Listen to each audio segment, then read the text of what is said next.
Hello and welcome to the Beautiful Feet podcast. My name is Karen and I'm joined by my co-host Pete. Hey. Today we are excited to not just welcome one, but two guests. So Wow. welcome, I know, right? Welcome Harry and Kayleigh. Hiya. Hey guys. It's so great to have you both on. Before we hear a bit more about you, let me just explain what this episode's about. This episode is about all things gap year or year out. For many of you listening, you might be coming towards the end of your time at school or sixth form or college and be thinking about what's next. Maybe that's in a year's time, maybe that's in 6 months' time. Maybe you're thinking about university, maybe you're thinking about working world, maybe you're thinking about what it would look like to take a year out before you go into that. And we love gap years as festive. We think they're a fantastic way to just spend some time out of education and to do something really different. And students who we've met who've done gap years just often talk about how much they've grown in God during that time and how God has used them and how they've had these fresh opportunities to do mission and evangelism and stuff like that. So we really rate gap years. That is why we're doing this episode today. And Kayleigh and Harry are here because they are both just literally come to the end of a gap year and they're going to tell us a bit about that. But before that, it'd be great to just get to know a little bit more about them. So Kayleigh, I'm going to come to you first. Could you just tell us a bit about yourself, where you're from, what you studied before you did your gap year, what were you doing, and kind of where are you now as you've come into the end of your gap year? Yeah, sure. So, yes, my name is Kayleigh, as you know. I live in the south of England at the moment in a place called Reigate, which is very nice. Before I took my gap year at college, I did music and classical civilization, which was very interesting. Oh. If you don't know, classical civilization is the study of ancient Greece and Rome. So it was Wow. it was very fun. Those are cool topics. Yeah, and then now at the moment, just finished the gap year, so kind of waiting for the Lord to tell me what He wants me to do next. Just kind of in this strange waiting period, but it's good. Excited to see where He takes me. Fantastic. That's great. And yeah, Harry, but what about you? Yeah, so I'm from the north of England. So I was born in Leeds, but I live in a little village in North Yorkshire called Freshfield.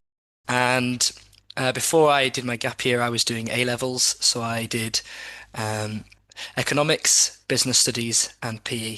And then I came to Yorkshire Camps, where I'm still at that now. Yeah. Cool. So still finishing your gap year or what have Yeah, you? well, I did a gap year, then I stayed on for a second year, and now I've joined the permanent staff team from Oh, September. wow. Very keen. Oh, Yeah. that's fantastic. So what was the heart of you wanting to do it? What first led you towards your gap years that you're doing now? So university wasn't something that I was interested in doing. The thought of like doing 3 years of like more education, I was like, this is not for me. And so kind of started looking into things that I could do just in the time of just finishing college. And so found the Message School of Evangelism and I thought, why not try it out? And yeah. Yeah, so I grew up doing camps, going along to camps as a young person, and I just fell in love with doing camps and really enjoyed having lots of older leaders investing in me as a young Christian, and looking up to them. It was just something that I felt I should give back to God, and all these people who've done amazing things have given up their time to help me in my faith. I should do the same for other young people. So I joined the Yorkshire Camps training team program, and gave back to God in serving through that and helping young people hear about Jesus. It's great. So good. Rewind in your minds back to the beginning of your gap year, which is obviously a few years ago for you, Harry, because you've done 2 gap years, and obviously a year ago for you, Kayleigh. How did you feel going into the gap year? Like, was there some excitement? Was there some nerves? Was there anything that you were particularly like worried or apprehensive about that almost maybe put you off doing a gap year? I think my biggest fear was like not making friends or kind of going and that was mostly it. Just kind of I was scared that people wouldn't like me or I'd be there and I wouldn't. Yeah, all of my friends I left like from my home. I came away from my family as well, so I was just a little bit afraid of being lonely. Oh, but that it panned out okay. Yes, now I have like a whole new family and the Oh, people that I've met, so it's been incredible. that's so good. Yeah, so when I joined 2 years ago, I was doing it with some of my friends, so it was really nice to both do camps with them as a young person and then go and do the gap year with my close friends who are now kind of my best friends that I served alongside. So there's a lot of excitement before I joined to be doing a year with them. But again, in the same as Kayleigh, just the unknowns of the other people I'd be working with, what they'd be like, and would I get along well with them. And actually looking back, they're the best people I could have done it with. So it's all positive now. So, Harry, tell me more about Yorkshire camps. Can you give me an idea of what you were getting up to in your gap years? What were you doing? What did it look like? Yeah, so the gap year program is called Training Team.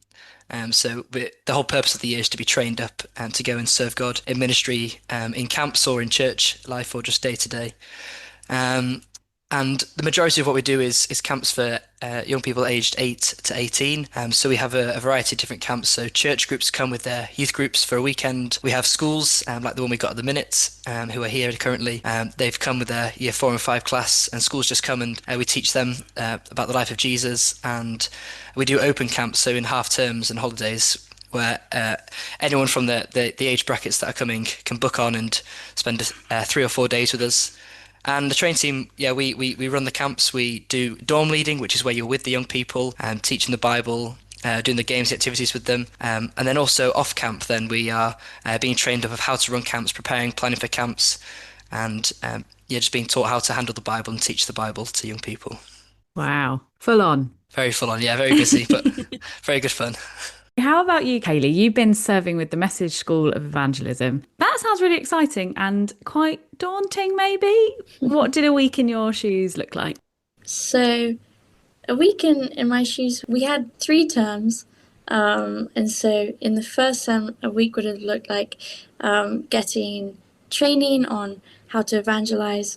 We looked deeper into the gospel. We also looked into like Christian life and singleness and marriage and money, and we had just a wide range of teaching, but then we also took that teaching and applied it. So we'd go, we had these things called placements, so we'd be placed with other churches and youth groups, and we'd be placed with homeless ministries, or just out on the streets evangelizing, which was really amazing. We actually get over 100 hours of teaching, but we were able to apply that as well, which was really amazing. Oh, wow. Sounds really varied. Yes. Oh, I love that. Hey, just tell us a bit more about what the Message Trust is, because that's the people who run Message School of Evangelism. Can you tell us a little bit more about them? Yeah, so the Message Trust is a Christian organization. They've been running for, I think, 30 plus years now. They started as something called the Worldwide Message Tribe, which was a band that would go and do music tours, but to spread the gospel. So they go into schools and they do school tours, but then they'd also do like gigs for the schools. And so the CEO, Andy, who started that, has now started this whole kind of organization. And so we're in multiple different countries. We're in Brazil, in the Netherlands, South Africa, Germany, so many countries. And we go into prisons, into schools. They do work on the streets, and they do lots of stuff. Yeah. A lot going on there. That's Yes. fantastic. So what was the biggest challenge, and maybe what was the biggest highlight for each of you across the year? Or to put it another way, what was the best bit? What was the worst bit? Harry, do you want to jump in on that one?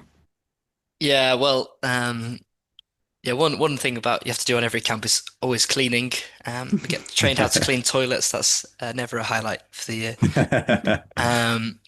But yeah, the positive of that is you're doing it with your closest friends or every week, week in, week out. But yeah, the big highlight for the year for me was just being able to serve God with people my age. So there was 13 of us on my training team year, so we all lived together and we worked together every day for a year, and just the closeness that you get with each other and the good conversation you can have with each other about the Bible, about things that have been going on in camps, encouragements from the camps, conversations you've had with young people, and just being able to just grow together for a year was just so special and just something so unique, and that was just a real blessing. And there is difficulties of living with that many people your own age. It does bring up challenges, but on the whole it's just so positive and so amazing.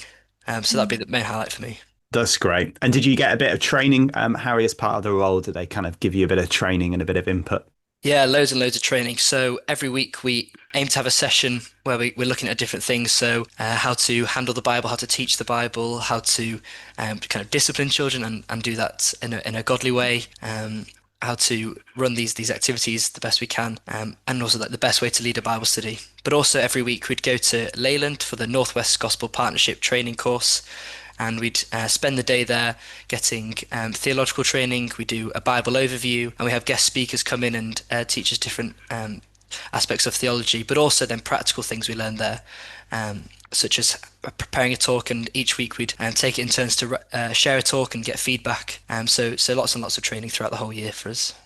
Amazing. And Harry, one other thing, like if it was there any moments throughout the year where you feel like you really saw God move? Maybe it was on one of the camps that you led, or any little stories or anything where you just, yeah, felt like, wow, yeah, the gospel really went out there in a powerful way through what you were doing. Yeah, many stories of young people being changed through the year, and as you see them coming back throughout the year, seeing their growth in their faith in Jesus, and them telling stories of who they've told at school about Jesus. It Wow. was really powerful. But one in particular, there was a young boy who came on camp with lots and lots of questions, lots of difficult things that he was struggling with, and just had the opportunity to sit down and just chat to him about these big questions that he had and things that he was wrestling with. And then he came back on a camp a few weeks later, after he'd thought through the answers, and he said he was a Christian and said he'd put his trust in Jesus, which is Oh, always so amazing. encouraging and amazing to hear. Yeah. Oh, fantastic. What a privilege to be part of that story. That's amazing. Yeah. And Kayleigh, for you, what were some highlights? What were some lowlights? Any stories you want to share? I think my like highlight and low light is like in one. Okay. So at the beginning of the year, I prayed. I was like, Lord, will you help me to like love people the way that you love them? Will you like grow my heart for people? And I would say don't pray that prayer if you don't want to be tested, because he did. And like at times it was difficult. Kind of the same of what Harry said of your place with a lot of people like your age, around your age. Also, for our course, it was very international. There were only like three of us who were English, so lots of different cultures as well, which sometimes like clashed. And throughout the year, God just taught me more and more on like love, and actually that it's easy to love people that you get along with well and that you're similar to, but actually to love people that is difficult, and to choose to love people is actually very difficult sometimes. And so God took me through that journey, and sometimes I was like, Lord, I need your help, like I can't do this. So it was definitely difficult at times, but now like I can say I have a genuine love for every single person that was on my course, and they've really become like family to me. And so definitely a highlight of seeing God kind of answer that prayer. But there's always more work to do. But yeah, it was really great. That's amazing. And any stories, Kayleigh, from any of the outreaches you did, any ways that you particularly saw God move, or moments that will stay with you? Yeah, I think just it's been incredible to be used by God, even if sometimes you don't see like a direct response. Just being like available and willing to be used by God, He really does use you. But one story, I would say, one time we were out evangelizing, and I saw this man that I wanted to talk to, but we were leaving, and so they were like, we don't have time. So I was like, okay. But then we stopped for a second, and I looked to the side of me, and he was there, and I was like, oh my days, amazing, this is great, let me speak to him. So I began speaking to him, but he didn't actually speak like any English. So Wow. he pulled out his phone, and we started speaking over Google Translate. And so I told him the gospel over that, and I asked him, like, is that something that you would like? Would you like to give your life to Jesus? And so he said yes. And so he gave Wow. his life to Jesus, and he was very happy. He was giving us all hugs, and it was very sweet. But it was just really cool again to see that like you just have to be willing, and God will use you in the most like unlikely ways that you would think. So Goodness. Amazing. Praise God for Google Translate, hey? there we go. Fantastic. Yeah, that's great. Yeah. So Kayleigh, let me come back to you. So how did the year impact your faith, do you think? Is there anything that God taught you? So you said a little bit, but I just want to poke that a little bit more. Is there anything that God taught you that you think is really going to stay with you? Absolutely. Yeah. Yeah. I going into the course, I thought I'm just going to learn about evangelism and it's going to be great. But God has just completely just changed my life, and just captured my heart like even more, which has been so incredible. As I said, like I was praying just about love at the beginning of the course, but we also had a woman come in to speak for one of our lessons about kind of about the poor and having a heart for the poor and for the broken and people that need Jesus. And I looked at her and I was like, wow, her heart is so beautiful. And so I prayed. I was like, Jesus, will you give me a heart like that? And again, like he really does hear your prayers. And so just over time, God started doing a work in my heart. Yes, the area that we were living in is more of a deprived area. And so we would go out and we would speak with people. And over time, God just started breaking my heart for people that are in need. And now it's something that I just want to give my life to. I want to be a person that goes into places that are dark and that are broken, and actually places where churches are closing down and Christians are moving out because it's difficult and it's long suffering and it's not the glamorous kind of life that you would look at. It's something that I want to just give my life to, in a place that I want to be. I want to be Jesus' hands and feet in those places. So, yes. Kayleigh, it's lovely to hear you talking about how you spoke to God and to just hear your relationship with God and hear about your dedication to prayer. I think really strikes me as you're speaking. Just I asked God for this and God answered this. And I think, if nothing else, just learning that dependence on God throughout. I really hear that as you're speaking. It's really encouraging. So Harry, same question to you actually. How did the year impact years impact your faith? Clearly still impacting your faith. Is there anything God's taught you that you think is going to stay with you? Yeah, one big real emphasis that Yorkshire Camps has for the training team is not only to just equip us to share the gospel and teach people about Jesus, but also to invest in us and our faith and our character and how we are to live as Christians. So that's one thing that has really struck me over the last couple of years is the teaching that we've had from different pastors who've come in and visited, but also from the staff in-house and at the Northwest Gospel Partnership training course about how we are to live as Christians and our character and how we're to reflect Christ. And at times that is obviously really difficult to do, and especially when you're around non-Christians. But just the challenges of doing that can be done through the Lord's help. But also we are to strive and live for Jesus in every way that we can. And just the real emphasis and the challenge of the teaching they've given us to do that, and the ways they've taught us and helped us to do that has just been really beneficial to me in my witnessing, both on camps to Christians, but also when I'm playing in my local cricket team, for example, how I live for Jesus there. That's one way that I think I've really grown these last couple of years. Thanks so much, Harry. It's great to be reminded about the importance of character, and about how the Holy Spirit works in us to change us and make us more like Jesus, and the role of that in sharing faith and living for Him. Thanks for that. Gap years come in all shapes and sizes. I'm hearing from the two of you, but you've both been serving on ones with really evangelistic focuses, which is lovely to hear. Have you got any advice from your experience across the years on sharing Jesus with people? Yeah, I can.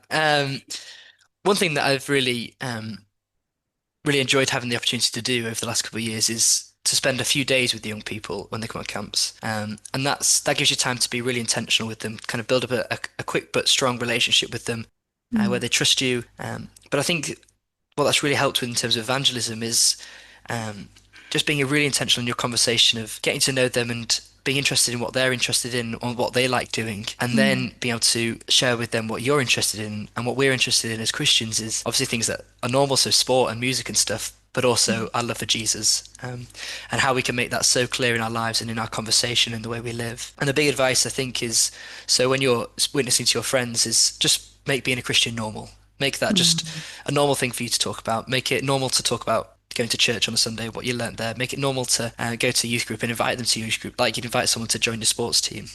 Just make being a Christian as normal as you can, and don't be ashamed of it. Just be bold and trust the Lord to use what you have to say, and use the way that you live to work in people's lives and people's hearts. Love that. Just be normal. Yeah. Everyone, just be normal. Yeah, a lot easier said than done, but yeah, that's what I'd advise. Go on, Kayleigh. Yeah, I think for me, when I speak to people about evangelism, I think a lot of the time people disqualify themselves before they've even given it like a try, they say, oh no, like evangelism isn't for me, like I can't do that, I'm not good at that. And I think, as I said earlier, just being like available for God to use you, and like don't say like you're no like for him, if that makes sense. Like don't disqualify yourself, because he's not looking for you to be the most eloquent speaker or perfect and like the like have the biggest knowledge on the Bible. He's just looking for your yes, and to say yes to him. Like he will use you if you say, Lord, like send me to someone today, use me today. He will listen, and he definitely will do it. But I would just say, just be available for him to use you, and like don't say no for him. And also like don't, I know it's easy to say don't fear, because it can be scary, especially like going and approaching people, but yeah, I would say just hold on to Jesus and be reliant on the Holy Spirit, and he will definitely use you. Oh, that's so good. Real pearls of wisdom there from both of you. Thank you. Amazing. So yeah, as we come into land, I guess the final question to ask is, what would you say to somebody who's listening, who's thinking about a gap year? Would you encourage them to do one? Yes, absolutely. Yes, I would say 100% do it. 100% do it. Yes, It's yeah. life changing. So yeah, it's incredible. If you give like a year to God, see what he does, it will be incredible. Amazing. Brilliant. Well, thank you so much. Fantastic. For those of you listening, there's your encouragement. If you haven't already, have a think about a gap year, have a think about where you could do that. We're going to put some information on the show notes, which will link you to more information about both Yorkshire Camps and the Message School of Evangelism, which are both fantastic gap years, as you've heard. But there are other great ones out there, ones that you can do in other countries as well, other ones to explore. We'd really encourage you, actually, as Festive, to really explore a gap year that is really going to grow your faith as well. You've heard so brilliantly from both Harry and Kayleigh how they really just grew in God during their time on their gap year, and how their faith really grew. And I think that's so significant that you can do that and have that experience of meeting new people and doing something different, and maybe even traveling a bit as well, but also be doing mission and be growing in God. And so we'd really encourage you to explore, if you're looking at gap years, to explore something as part of your gap year that's going to be missional, that's going to be evangelistic, that's going to grow you in that area. That's such a great investment of that time, of that year or 2 years, if you want to do a Harry and do a couple of gap years before you go on to whatever's next. But bless you guys. Thank you so much for your time and taking the time to chat to us about your experiences. It's been brilliant. Till next time, that is Beautiful Feet. Thanks for listening.